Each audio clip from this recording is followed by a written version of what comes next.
The cot held only the shape of him, the shallow impression a 30-pound child leaves in a horsehair mattress, and Sarah Cox stood over it for 3 seconds before she began to scream. The nursemaid had risen at 5:30 in the morning on the 30th of June, 1860, as was her custom at Road Hill House, a solid, self-important Georgian property set back from the village of Road in Wiltshire, to look in on the children before the kitchen fires were lit. The morning was cool and gray, the kind of English summer morning that remembers winter too readily, the grass still wet from the night before, the air carrying that particular damp weight that settles in river valleys and does not lift until well past 8. The nursery was exactly as she had left it at 10 o'clock the previous evening. The window was latched. The passage door was closed. The other children, 10-year-old William and 4-year-old Amelia, both asleep, had not stirred.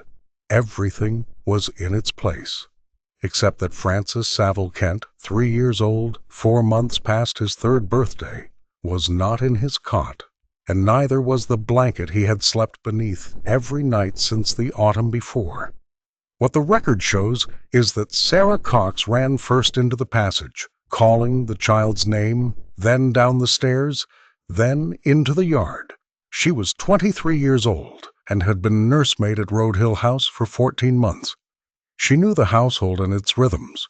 She knew that a 3-year-old child did not climb out of his cot unaided, that the front door and the back were bolted from inside at night, that the ground floor windows were fastened.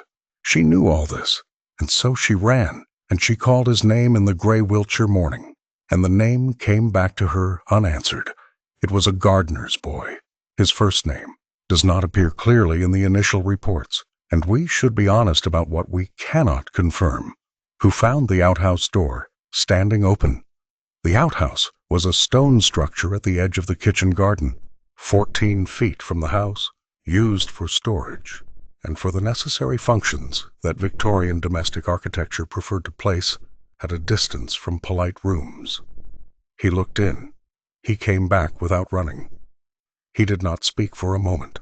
The morning was still enough that Sarah Cox could hear, from somewhere beyond the garden wall, a wood pigeon calling in the elms. Then the boy told her to fetch Mr. Kent. The coroner's inquest, conducted on the 4th of July, 1860, described what was inside that outhouse in the careful, measured language that official reports tend to adopt in the presence of things that resist ordinary language. Francis Saville Kent had been found on the floor, wrapped in the flannel blanket from his cot. His throat had been cut. There was a wound to the chest. He had been placed there. Arranged is perhaps the more accurate word, or the more disturbing one, in a manner suggesting deliberateness. Whoever had carried him to that outhouse had taken the time to wrap him. The house was still locked from the inside. That detail will follow this case everywhere it goes. The front door bolted and chained. The back door bolted. The ground floor windows latched. A kitchen casement with a defective catch, which the police would later examine carefully, without arriving at a satisfying conclusion. A household sealed from within, and a dead child on the outside of the seal, and no one who admitted to hearing anything in the 8 hours between the nursemaid's last check at 10 o'clock and the gardener's boy at the outhouse door. The coroner's jury returned a verdict of willful murder against some person or persons unknown. It was not, under the circumstances, a verdict of great utility. To understand what happened in that outhouse, or what may have happened, which is not quite the same thing, and the difference matters in this case more than in most, you must first understand the household that surrounded it. Road Hill House was not a contented place. It was large, 12 rooms across 3 floors, with outbuildings, a walled garden, and the social pretension of a family that had arrived at the middle class by effort rather than inheritance. Samuel Saville Kent had taken it in 1855 when he relocated from Bainton House in Colston, and the relocation was itself a symptom of larger disturbances. He was 42 years old in June 1860, a factory sub-inspector in Her Majesty's service, a large man with heavy side whiskers, and the particular settled confidence of someone accustomed to institutional authority, the kind of man who comes downstairs slowly, who does not dress hurriedly, even in emergencies. He had married his first wife, Mary Ann Windus, in 1829. She had borne him 10 children, of whom 5 survived infancy. By the middle of the 1850s, Mary Ann Kent was suffering from a mental illness that the surviving documents describe only obliquely. She required, as the Victorian medical and legal language of the period had it, constant management. She was removed from the household. She died in 1853, in circumstances the record characterizes, with its habitual smoothing, as natural decline. The governess, Mary Pratt, had been living under Samuel Kent's roof since 1847. She married him in 1853, within months of his first wife's death. She was 26. He was 35. She had managed his household, and according to the persistent undertow of the accounts, considerably more than that, for 6 years, while his first wife declined. The children of the first marriage were now the stepchildren of the woman who had occupied a position of service in their home. The new Mrs. Kent proceeded to have children of her own, 3 of them. Francis Saville Kent was the youngest, named for his father, and his existence represented something that cannot be reduced to a single word, but that every member of the first family understood. He was the future, and they were the past. Constance Emily Kent was 16 years old in June, 1860.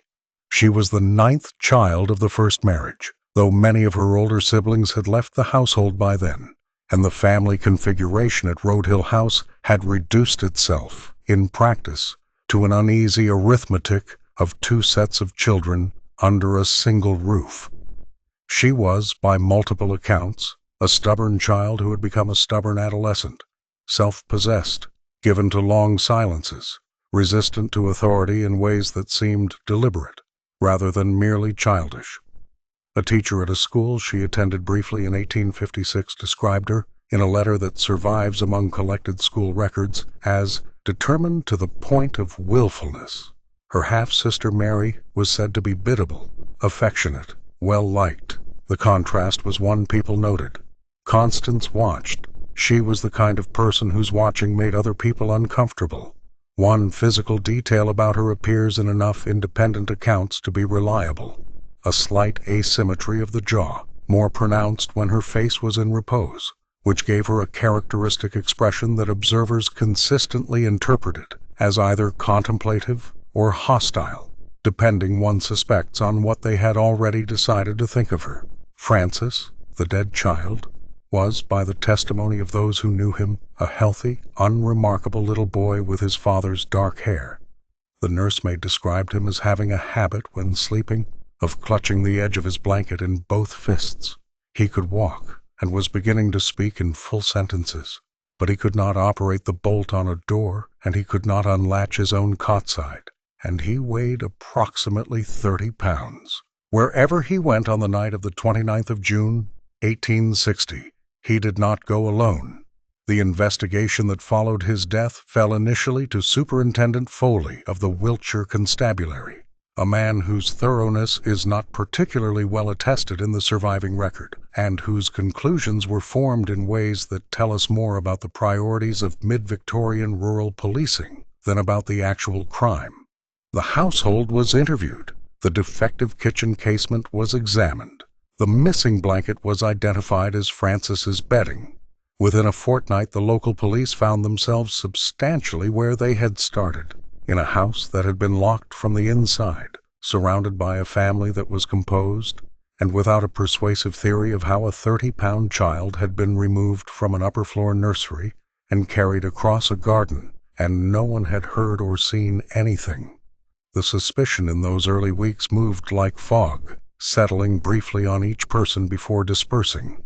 The nursemaid Elizabeth Goff was interviewed at length, partly because it was her professional responsibility to have been alert to Francis's welfare, and partly because this was noted in reports that circulated among the constabulary but were not entirely made public. There were suggestions of an improper familiarity between her and Samuel Kent that exceeded the normal proprieties of employer and household servant. She was questioned. She gave an account of the night. She was released. Samuel Kent himself was not, in any formal sense, investigated. He remained a sub-inspector of factories. He continued to perform his duties. He was, by the account of Constable Heritage, who arrived at the house the morning of the discovery, composed. Heritage wrote that word in his notebook. Several other witnesses used it. Composed was the word that attached itself to this household in its first hours of grief, and once attached, it did not let go. It was the Times of London that called for Scotland Yard. The man who arrived at Road Hill House on the 14th of July, 1860, 14 days after the murder, was Inspector Jonathan Witcher of the Metropolitan Police Detective Department. He was 45 years old, stocky and deliberate, with a reputation built on 2 decades of careful inquiry into the metropolitan criminal world. He had worked the road murder case of 1844 as a young detective and been commended. He was considered, within Scotland Yard's small detective branch, to be among the most able investigators of his generation, a man who worked by accumulation rather than intuition, who built his cases the way a mason builds a wall, stone by stone, each one tested before the next was placed. He carried with him when he traveled a small notebook of Morocco leather in which he kept lists rather than prose, items, names, dates, discrepancies. He had 3 weeks authorized by the Home Office over the unsubtle objections of the Wiltshire Constabulary, who regarded Scotland Yard's arrival as a commentary on their competence they had not invited and did not appreciate. The household that received him had had 14 days to compose itself further. He went room by room. He interviewed every member of the family and every servant. He examined the kitchen casement. He walked from the house to the outhouse and back, 14 feet each way, measuring the distance as a practical exercise rather than a ritual one. He asked about the laundry. The laundry. Here is the small hinge on which this entire story turns. It was the practice at Road Hill House, as at most Victorian households of its class, to maintain a written laundry list, an inventory of the linen and clothing sent to be washed each week. The list for the week ending the 30th of June, 1860, showed 3 nightgowns belonging to Constance Kent. The laundress, Emma Dallimore, remembered washing 3 nightgowns, but when Witcher examined the list against what had been returned, against what was currently in Constance's room, against what she had been documented as wearing since the murder, he arrived at an arithmetic he could not make resolve. 1 nightgown was missing, not lost in the ordinary sense, not misplaced in the way that domestic items are sometimes misplaced in large households. The list confirmed its existence. Its subsequent presence could not be confirmed. 1 nightgown belonging to Constance Kent had been laundered. Its entry was on the list in Emma Dallimore's hand, and had then ceased to exist. The laundry list, Witcher wrote in his official report to the Commissioner of Police, in the spare and unadorned prose he favored, does not reconcile with the items accounted for. He formed his conclusion within a week. Constance Kent had taken Francis from his cot on the night of the 29th. She had carried him to the outhouse. She had killed him. She had been wearing a nightgown. The nightgown had been removed from the laundry before the police inquiry could recover it, because the nightgown would have carried evidence of the act. He applied for a warrant on the 20th of July, 1860. Constance Kent was arrested at Road Hill House on the 29th of July. She was 16 years old. The 2 constables who came to collect her would both later note in their separate accounts that she dressed without hurry, that she accompanied them to the magistrate's court at Trowbridge without incident, that she appeared, the word they each used, independently, calm. She asked at some point during the journey whether it was going to rain. Whether this question was genuine or distracting, or something else entirely that neither constable could read, cannot now be determined. The hearing before the Trowbridge magistrates lasted 3 days. Witcher presented what he had: the discrepancy in the laundry list, the missing nightgown that was not missing in any innocent way, the motive assembled from the household's 5-year history of displacement and resentment, the behavior of a girl who had been told she was suspected of murder and had asked about the weather. It was, in the strictest legal sense, circumstantial, powerful circumstantial evidence. Evidence with a direction, evidence pointing toward a particular person for particular reasons. But circumstantial. There was no confession, no witness to place Constance at the outhouse, no blood, no recovered nightgown, only a gap where a garment should have been. The magistrates discharged Constance Kent on the 1st of August, 1860. Insufficient evidence to proceed. The press, which had been covering the case with the appetite that Victorian newspapers brought to domestic crime, the appeal of dark rooms in respectable houses, of locked doors, of families who kept their faces composed, turned on Witcher with immediate enthusiasm. The Daily Telegraph wrote that the charges against Miss Kent represented a sacrifice of an innocent person to the exigencies of a theoretical case. Other papers were less measured. Witcher was characterized as a man who had fastened upon a convenient suspect before his inquiry was finished, who had mistaken his own prejudice for professional judgment, who had publicly destroyed the reputation of a 16-year-old girl on the strength of a count of laundry. He returned to London. He filed his report and he did not speak to the press. He was wrong about nothing. He was simply unable to prove anything. These are not, in criminal law, the same condition, and the gap between them is where certain cases live indefinitely. The months that followed were a failure in the particular Victorian mode, thorough looking on the surface, hollow at the center. The local police made a second effort. In September 1860, Elizabeth Goff was arrested on a theory never entirely articulated in the surviving documents, that she and Samuel Kent had together committed or concealed the crime. The evidence against her was thinner than the evidence against Constance had been. She was discharged within weeks.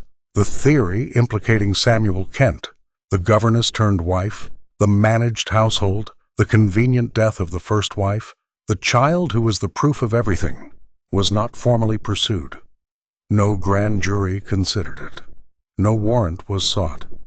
Samuel Kent remained a sub-inspector of factories, residing in Wiltshire, performing his duties, waking each morning in a house where his youngest child had been killed and no one had been made to answer for it. Whether this was a failure of investigation or a success of concealment cannot now be determined. Autumn came to Road Hill House, and then winter, and the case grew still. The papers moved on to other dark rooms. The Wiltshire Constabulary, its efforts exhausted and its reputation no better for the experience, filed what it had. Witcher's Morocco notebook went into a drawer at Scotland Yard. The defective kitchen casement may or may not have been repaired. The outhouse stood in the walled garden, its door no longer open, its floor no longer containing anything that anyone needed to see.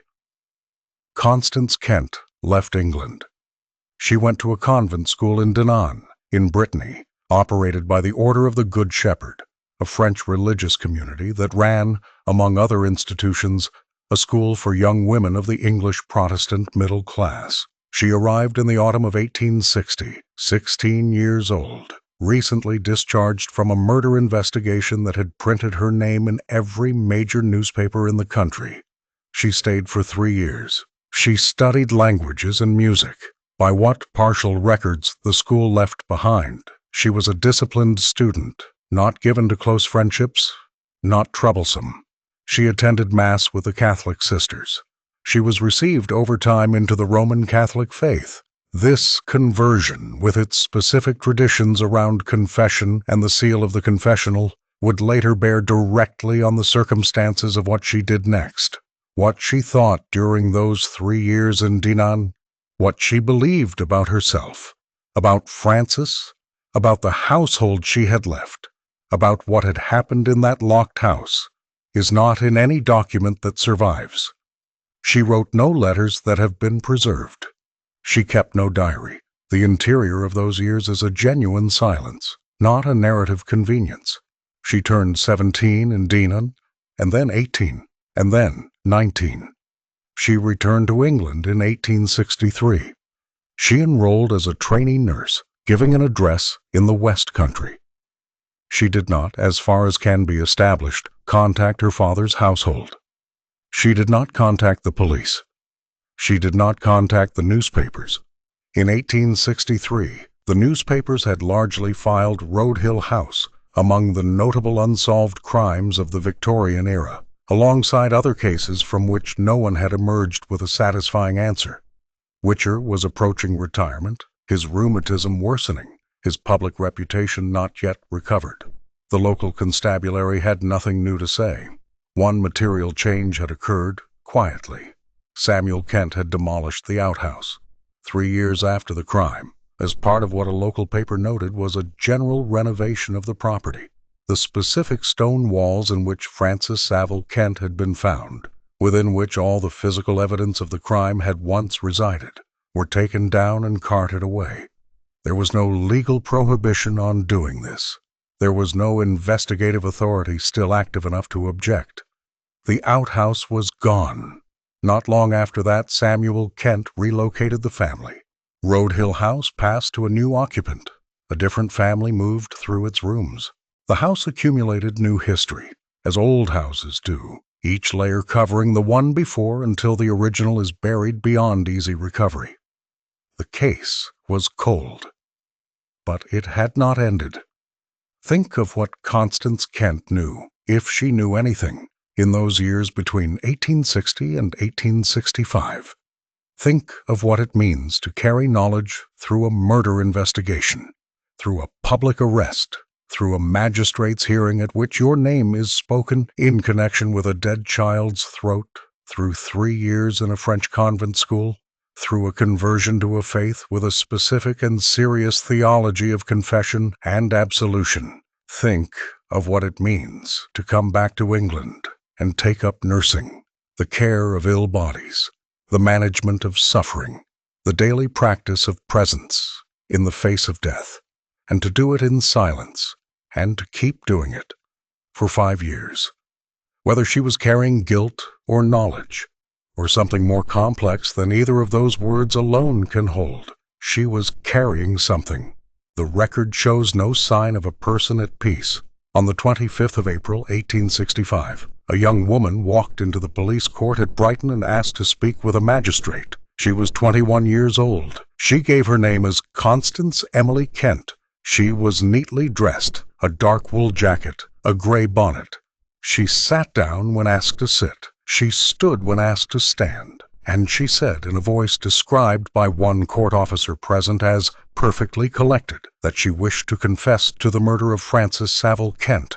I, and I alone, am guilty of this crime, nor is any other person implicated, either before or after the fact. 17 words in the form preserved by multiple contemporary accounts and confirmed in the subsequent legal proceedings. After 5 years of absolute public silence, 17 words. The magistrate sent for counsel. The room filled gradually with officials who had not expected this particular morning. Constance sat and waited. She did not elaborate. She answered the question she was asked, and she did not volunteer description or context or additional detail. She said she had acted alone. She said no one had helped her. She said no one had known. She said she could not explain further. She could not explain further. That phrase sits in the record and does not sit quietly. There is a detail in the hours and days before that 25th of April that the record provides without complete context. In the days immediately prior to walking into that Brighton court, Constance Kent had been in communication with the Reverend Arthur Douglas Wagner, a high church clergyman of considerable prominence in Brighton, 61 years old, rector of St. Paul's Church, known in the ecclesiastical and legal communities of mid-Victorian England as a man in whose presence troubled souls frequently found themselves able to speak. He was discreet. He was deeply formed by the Anglo-Catholic traditions he practiced, which included a specific and serious regard for the seal of the confessional. She made a formal sacramental confession to him. This is not in dispute. What is in dispute What Wagner refused, for the rest of his life, to clarify is the content of that confession, and what he knew when she walked out of his church and into that magistrate's office, and whether the public confession she offered to the court was identical to, or only a partial version of, what she had told him in the privacy of the sacrament. He was twice summoned before official inquiries. He declined on both occasions to speak. He cited the seal of the confessional. He cited the inviolable privacy of the sacrament. He was not compelled. He died in 1902 with whatever Constance Kent had told him sealed within him. The trial of Constance Kent at the Wiltshire Assizes in July 1865 was brief by the standards of its time. She entered a guilty plea.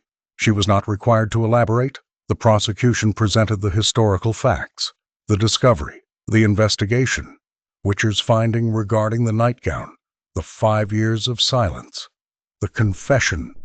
No defense counsel offered a contrary account.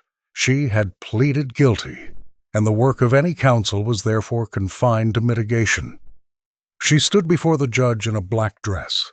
The jaw asymmetry was there, as it had always been, that quality of expression which observers had never quite agreed upon. The judge sentenced her to death. The Home Secretary commuted the sentence to penal servitude for life within a fortnight. The grounds formally given were the youth of the offender at the time of the crime. She had been 16. There may have been other reasons. The conversations between the Home Office and the judiciary in those 2 weeks are not fully illuminated in the surviving correspondence. What can be confirmed is that Constance Kent was transferred to Millbank Prison, and then to Fulham Prison, and that she served 20 years. She was released in 1885, at the age of 41. Jonathan Witcher read the news of her guilty plea from his retirement. His rheumatism advanced, his public standing not yet fully restored, but no longer actively in question. He had been right, or he had been at minimum as right as the available evidence permitted anyone to be. His Morocco notebook had named her in 1860. The court of the Wiltshire Assizes had confirmed his conclusion in 1865. In a letter to a colleague, published in a collection of Victorian police correspondence some decades later, he wrote only, "I am glad the matter is resolved." Whether he meant resolved or merely concluded, his letter does not clarify. Those are not the same thing. In this case, more than most, they are not the same thing. The confession gave the law what the law required.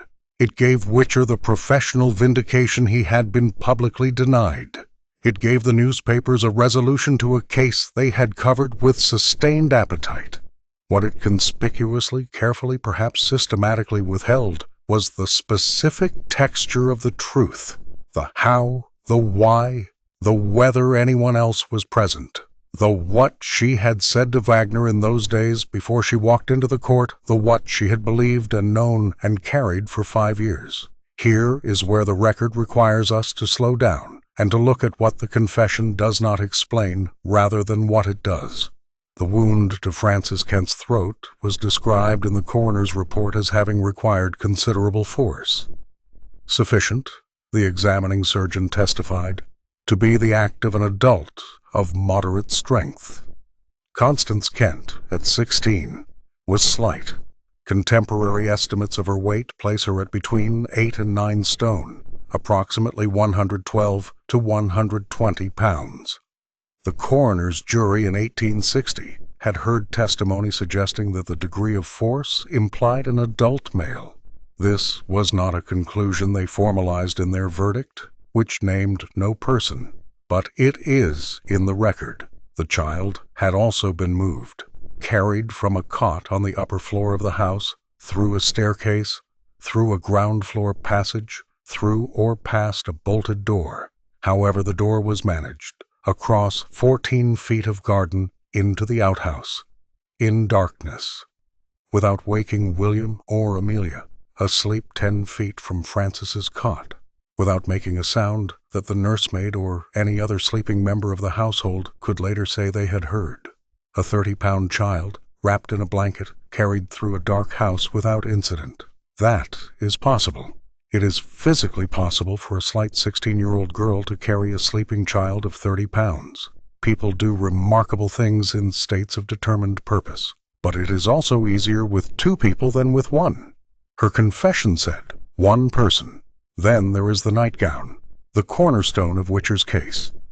In her account, which was spare, which did not offer description, which did not narrate the crime in any detail, she said she had destroyed the nightgown because it showed evidence of what she had done. This is consistent with what Witcher had argued for 5 years. It places the missing nightgown where Witcher always said it was, removed deliberately by someone who understood what it would show and why it needed to disappear. But consider the timing. The nightgown was removed from the laundry, or removed from wherever it was recovered by whoever had the presence of mind to take it, in the hours or days immediately following the murder, before the police inquiry began in earnest, while the household was already under scrutiny from Constable Heritage's first visit. A 16-year-old girl acting entirely alone, doing this, doing it successfully, doing it without drawing the attention of any servant or family member, in a house full of both. That is possible. It is also the kind of action that benefits from knowledge of domestic routine that a daughter of the house, rather than a servant or a household manager, may not have had in that specific form. The forensic details do not disprove her confession. They do not fit it particularly comfortably. Some historians, and this requires honesty about where documented evidence ends and interpretive argument begins, have argued that Samuel Kent's conduct in the period following the murder is more consistent with guilty knowledge than with grief. The unhurried manner documented by Heritage on the morning of the discovery, the demolition of the outhouse 3 years later without apparent reason beyond renovation, the relocation of the family, the failure at any point in the 5 years between 1860 and 1865 to make any public statement expressing anguish at the unresolved murder of his youngest child. None of these is proof of anything. They are observations, but they sit in the record, and the record does not explain them. The possibility that Constance Kent confessed in 1865 to a crime in which she played a role but not the sole role is not excluded by anything in the documented record.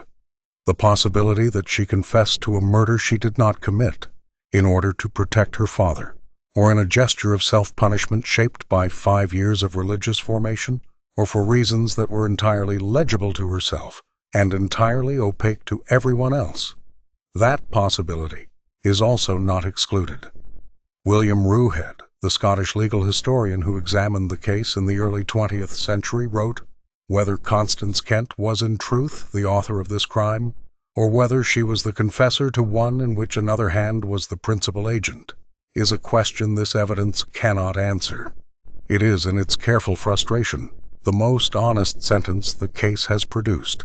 It is also, in its refusal to resolve, the closest thing to an epitaph this case has earned." She served 20 years. She was released from Fulham Prison in 1885, 41 years old, and the record of her movements then becomes difficult, and then, for a time, entirely absent. What is documented? She emigrated to Australia. She trained as a nurse. The name she used was Ruth Emily Kay. There is no clear record of when she began using it and no documented explanation for why she chose it. It had no apparent connection to any family name, to any place she had lived, to any friend or patron. It was a name chosen the way one chooses a coat in a cold season, for its fit, for the warmth of being entirely new. She worked in nursing in Australia for several years, and then in Canada, and then she returned, at some point in the early 20th century, to England. She settled in Maidstone, in the county of Kent. Whether that geographical coincidence carried any weight for her, or whether it was simply where she found a room, is not something any document addresses. She lived in a boarding house. She attended church. Those who knew her in those years described her, in the few accounts that survive, as a quiet, elderly woman of uncertain origin, private in the way that some deeply religious people are private, not cold, not unfriendly, but interior, as though the most significant business was being conducted in rooms that no one else was invited to enter. She died on the 10th of April, 1944. She was 100 years old. The death certificate gave the name Ruth Emily Kay. It gave, for cause of death, what amounts to the cessation of a body that had continued well past any reasonable expectation. She had simply concluded. The century she moved through, the late Victorian, the Edwardian, 2 world wars, the entire modern reorganization of the world she had been born into. She was 41 when the Ripper murders made London's newspapers in 1888. She was 54 when Queen Victoria died. She was 78 when the First World War ended.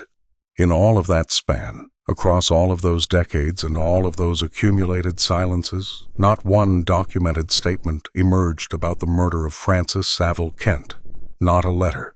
Not a word to a colleague or a parishioner or a nursing patient or a priest that found its way into any record that has survived. There is a theory, not provable, not disprovable, to be stated here precisely as theory and nothing more, that what Constance Kent did on the 25th of April, 1865, was not a breakdown of silence, but a controlled ending of someone else's impunity. That she spent 5 years in Brittany and in her nurse's training, carrying a knowledge that was not solely about her own guilt. That I alone was not a statement of fact, but a statement of intention. A door closed in a specific direction, shutting out a particular person at the price of 20 years of her own life.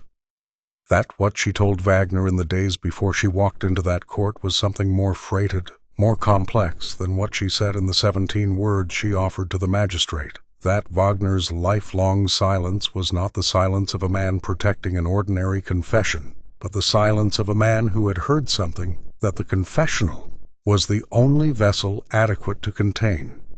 This theory accounts for the omissions in her public statement. It accounts for the refusal to elaborate.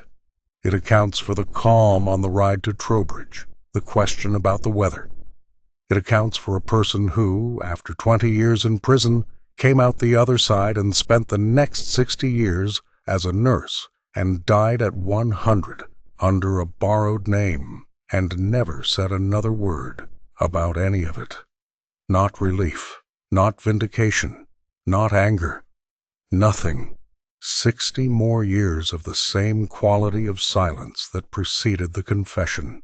The history of this case is in large part a history of significant asks. To accept her confession at face value, we must accept that a slight teenager carried a sleeping child through a locked house in darkness, killed him with considerable force, replaced the bloodied nightgown before the police could find it, and then maintained perfect composure for 5 years through a public arrest and 3 days of examination before magistrates and a sojourn in a French convent and a nursing certification and a walk to a Brighton courthouse. That is possible. Each individual element of it is possible. There is a school of careful historical opinion that finds it the most straightforward reading of the available evidence. She said she did it. She entered a plea. She served her sentence. She never recanted. And there is another school, equally serious, that contemplates a sub-inspector of factories who demolished the stone room where his child was found, and moved his family, and went to his grave in 1872 having never spent a night in a cell, and asks a different set of questions. About whose career it was worth protecting, about whose silence it was worth purchasing, about what a 16-year-old girl in a household built on betrayal and displacement might be willing to carry, and for whom, and at what cost, and for how many years. The case of Constance Kent is classified, in the legal history of England, as resolved. The confession stands. The guilty plea stands. The sentence commuted and served in full stands. What remains is the record. The coroner's report with its clinical distances, Witcher's Morocco notebook with its lists that did not reconcile, the laundry list with its arithmetic that still does not satisfy, the court transcript with its 17 words, the stone outhouse that no longer exists, the locked house that had new occupants before the decade was out, a blanket that was never recovered, and a woman who lived 100 years wore a name that was not hers, and never, not once, not in illness, not in old age, not in the presence of any priest or colleague or nursing patient who thought to ask, explained. She confessed. She was convicted. She served her time. She changed her name. She outlived by 33 years the last person who might have compelled her to speak. And the locked house stands in the record, still locked.